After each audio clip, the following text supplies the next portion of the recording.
Hafa to our viewers in Guam and the Northern Mariana Islands. I'm Tomas Maglonia here on Saipan, and today we're grateful to have with us the CEO of the Commonwealth Healthcare Corporation, Esther Muña, who's also involved with the COVID-19 task force here in the NMI. Esther, thanks for joining us. How are you doing? Thank you for having me, Thomas. We're holding on, yeah, hanging on there, yeah. Thank you. So, just for the viewers, we're going to talk about first the current situation here in the CNMI, look at the response that has been made, and then looking ahead, what containment will look like. And so let's go ahead and just jump in. We know that the latest COVID-19 cases in the CNMI are specifically on Saipan, 8 cases so far, including the 2 deaths. The second one just announced late yesterday. What is the status? There's actually 9. 9 confirmed cases.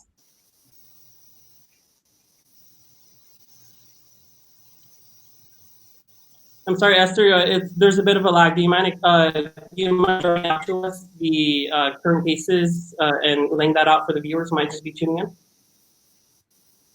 Sure. There's 9 as of last night. We had 1 more positive. Yeah. All right. And so, sorry, I did not see that information released, but so 9 confirmed cases now.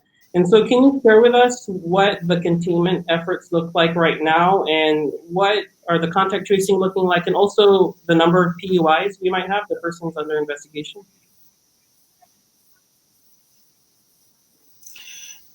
So we are, one of the things that we've been doing since the beginnings, trying to identify, what's exactly in our population. And contact tracing, as soon as a PUI is identified, we immediately do contact tracing. And we were able to identify the linkage specifically for the first 2 cases that we had.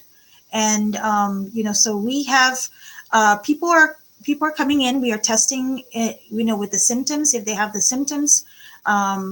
While back in January, there was an epidemiology requirement or criteria of making sure they had previous travel. Obviously, that has been removed, and right now it's just a matter of if anyone presents with those symptoms, and trying to understand exactly what the community transmission is here in the CNMI. So we test anyone that presents with the symptoms, and especially if they are admitted at our hospital facility. And just learning about this other case, and so we know that there are 9 now. Is that also including the 2 deaths, or was when was that announcement made? That does include the 2 deaths. All right.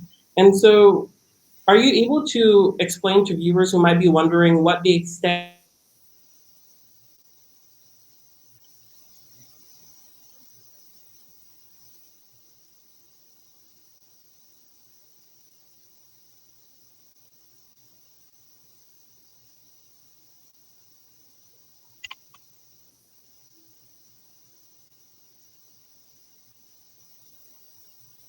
Okay, hi, Esther. Jason Salas here from KUM News. Tomas is having, I guess, a little bit of a connection issue. So I believe the question he was asking until he jumps back in is he was saying, what is the extent right now of the cases? So, okay, Tomas is back. Hi, Tomas. Yeah, I know there's a lag. So the extent of the contact tracing, I know that immediate family members are definitely, put into that, but some people want to know, how far do you go out with the contact tracing in terms of notifying people? So we go far out. I mean, it's basically trying to identify exactly what's out there in the community. Public health contact tracing is it's been there a long time ago. It isn't nothing new. We've been doing that for TB, for any infectious disease. And so this is something that our team has already been doing before COVID-19. So we go far out to try to identify what's happening in our community. And so we know that Press Secretary Kevin Bautista told us that no one is being held in home isolation. So are you able to explain what the facilities are being used for? I know Canova Resort and PIC are 2 of the designated facilities. Sure. So we have 2 designated areas for one's for isolation. The other one is more of a quarantine. Quarantine are the ones that are coming in from travel. We basically follow the 14 days. And for the isolation areas, that is the Kanoa Hotel. Those are either with contacts that have shown symptoms. We basically keep them in, in there for as a mandatory quarantine, so-called isolation. Yes. And are you able to share of the confirmed cases so far?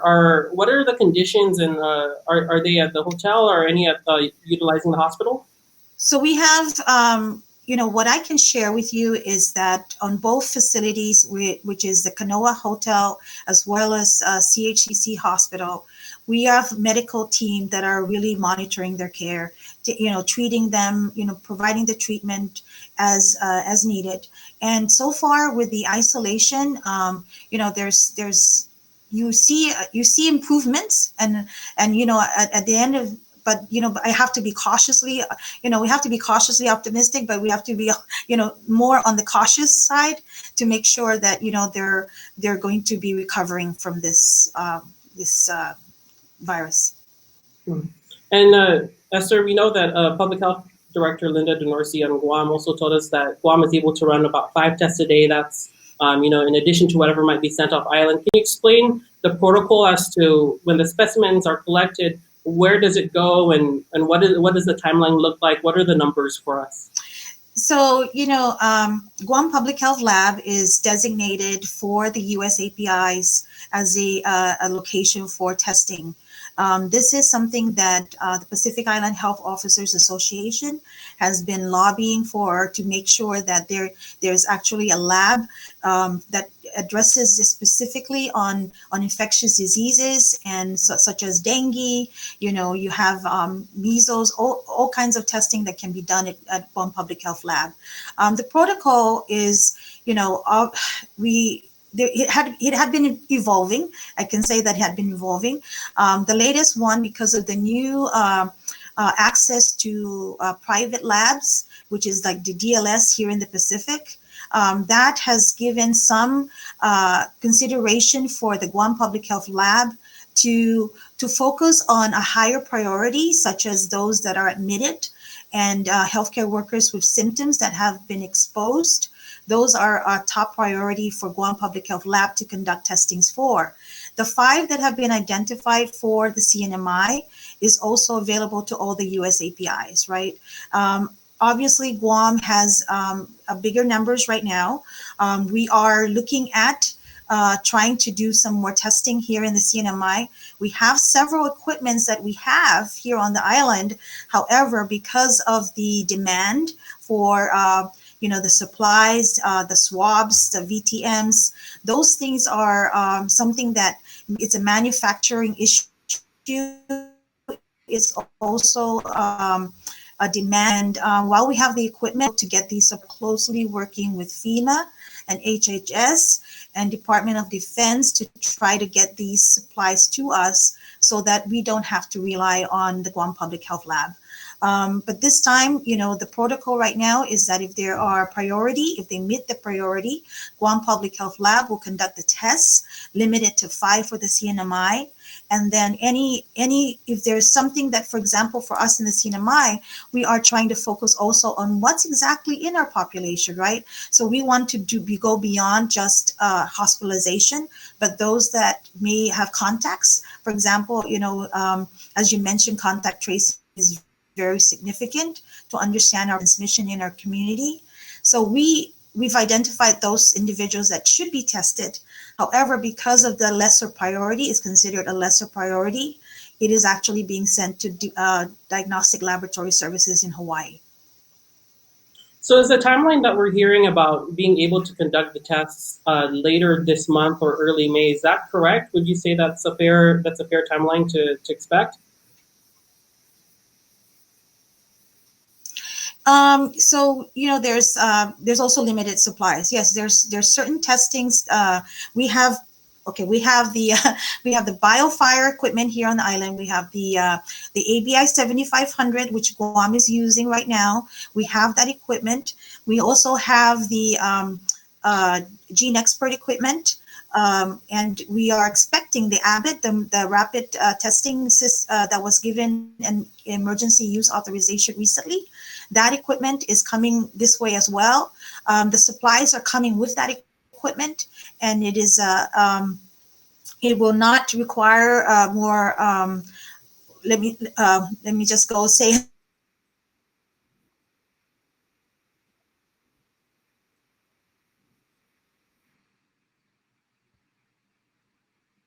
actually testing is an issue. So we are expecting about end of April or early May that we are going to be ready to have all these testing capabilities in line or online. And are you able to share the guidelines for the priority? When you say a priority group, what does that entail?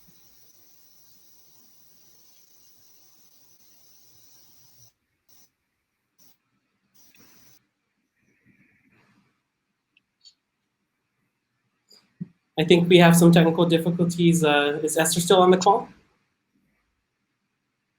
Okay, I'm going to jump in here again. We just lost Esther. She is going to jump back in momentarily. But yeah, Tomas, I believe you were in the middle of saying, like what is the priority? That continues to be a topic of great discussion for us here on Guam too. It is exactly where is the stratification between is age demographics, level of current healthcare, and there is okay, Esther is jumping back in momentarily. Today once again, Esther. Oh, good. Okay, I knew that I could go back. Everyone's online now. It's a crowded internet. I wanted to ask you about what priority testing, what are those guidelines specifically to be a priority test? So it's you have to be hospitalized with symptoms. That's the top priority. And you also have to be a healthcare worker who had been exposed to someone with confirmed positive. So, for example, our healthcare workers that are treating someone who's confirmed positive COVID-19, and they are then experiencing symptoms, that will be a priority as well. All right, and I wanted to ask you specifically, Guam yesterday at the press conference, or a few days ago, announced connections to the Iglesia Ni Cristo on Guam and Saipan. In that case, what efforts are being done to look into any further potential persons under investigation from that community, and what do the numbers look like there too? So what we had done as soon as we've confirmed the cases, what we reached out, we actually did a mass investigation.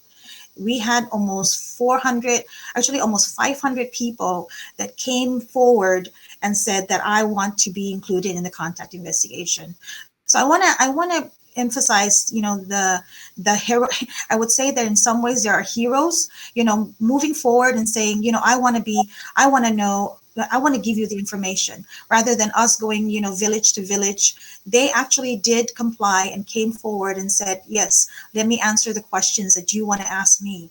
And they were really very cooperative. So I want to applaud the group for, coming forward and basically saying, let's address this so that we can prevent further transmission in the community. Thank you for that. I know lots of people had questions, especially when the announcement was first made. I wanted now to shift to the response and specifically talk about the frontliners. What I know we just got the shipment from the national stockpile. I wanted to ask, what does the current supply need look like at the hospital? And with especially with staffing, how is that being worked out? I know there might be a nurse shortage. Can you explain to folks how all of those factors are being played into here in this response to the pandemic? We've been really keeping track of our inventory since, oh my gosh, since January, and the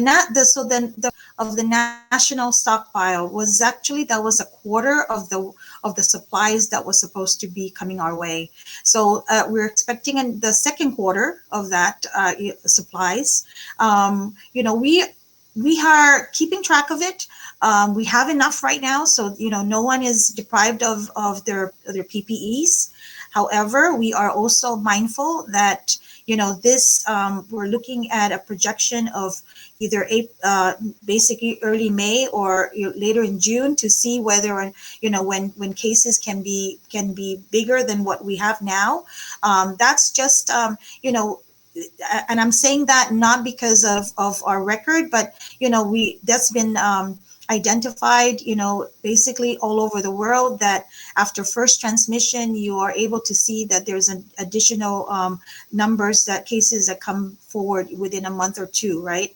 So we are keeping track of our current inventory, as well as making sure that when the curve goes up, way up, we are basically ready for that as well. So, we're asking for the SNS, what they call it, Strategic National Stockpile. We're receiving those. We are also receiving support from WHO, UNICEF. They're providing us supplies. They're actually on its way over here. So we're looking at all aspects of support from our partners in the globe, or in whether it's in Asia or anywhere in the US. We are trying as much as possible to make sure that our staff are prepared. And I wanted to ask you exactly about what you said with the projections. Are you able to provide any information about what the projections currently look like? And I know we have, as we reported at the top of this interview, 9 confirmed cases, that additional one last night. Are you able to share projections at all in terms of where we might be in a month from now, 2 months from now, with all the measures we're taking place, especially with social distancing? Yeah, so you're one of the things that we're meeting with people to try to put this in a I guess in a process to share with the community, and to share with especially our partners like FEMA and HHS.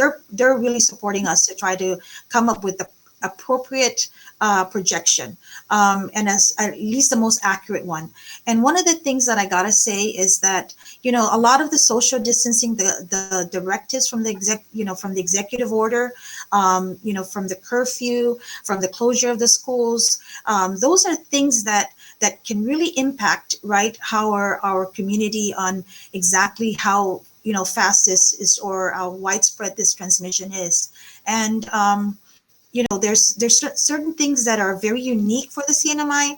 For example, I want to mention about the tourists, how the tourist interaction with the community, the local community, it is not, it's very different, right? I mean, you have the Garapan district, and really the Garapan district, there are not villages there, right? There's no Manamku, right? If you want to say that, the Manamku are out in the community, and, in Dandan, in their own farms, and that's really important. And it's, so one of those things that we mentioned, I'm mentioning that because those are the things, the factors that we are presenting to the experts who are going to come up with the proper and the most, I guess, projection, the most proper projection for the CNMI.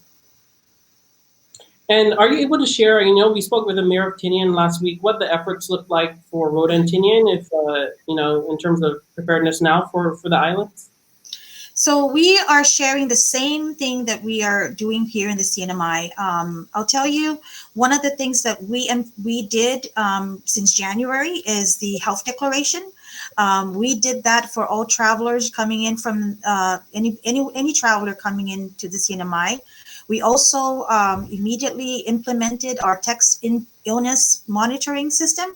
That is for anyone that comes in, basically get enrolled in the text system. It's called TIM, and it allows someone to monitor their health and report directly to CHCC on how their symptoms are. We are upgrading that to a SARA alert, which is a web-based, also involves the contact tracing, and will be very good for reporting purposes.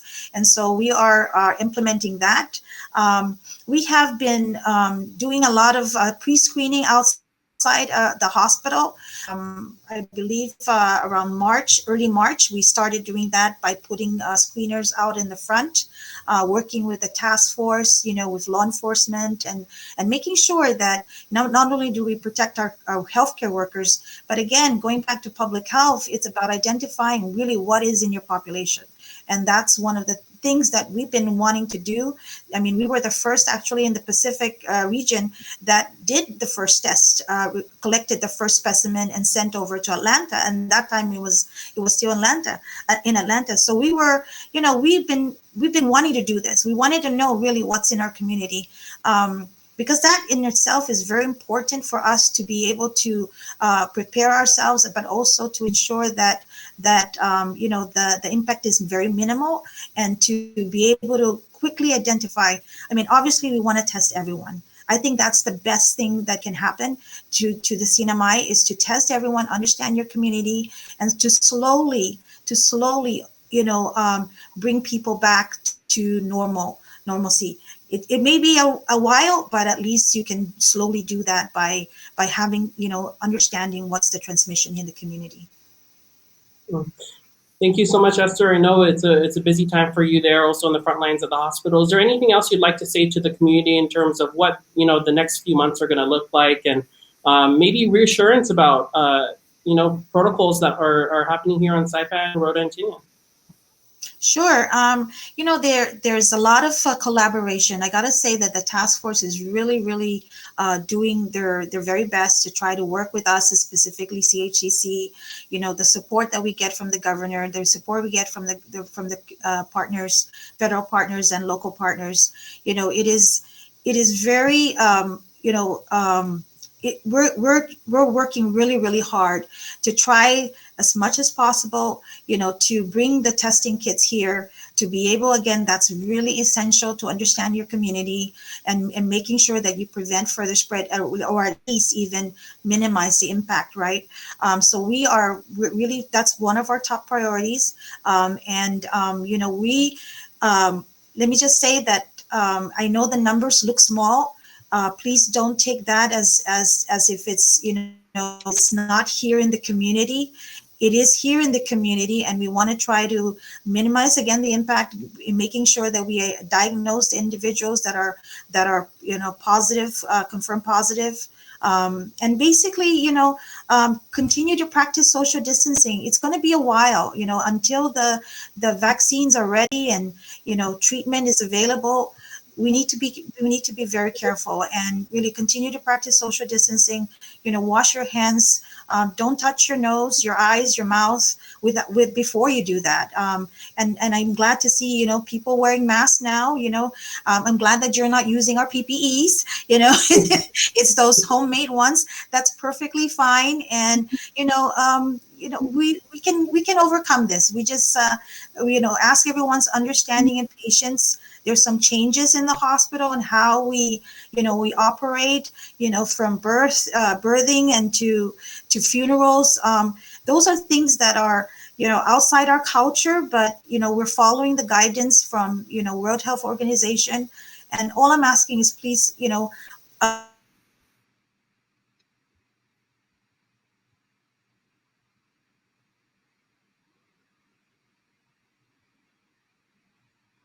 All right, I think Esther Muña there, thank you so much for your time, Esther, and we appreciate all the updates and hope to continue to inform people on Guam and the Marianas about the containing COVID-19 here in the CNMI. This is Tomas Maglonia reporting here on Saipan. Thanks again for your time.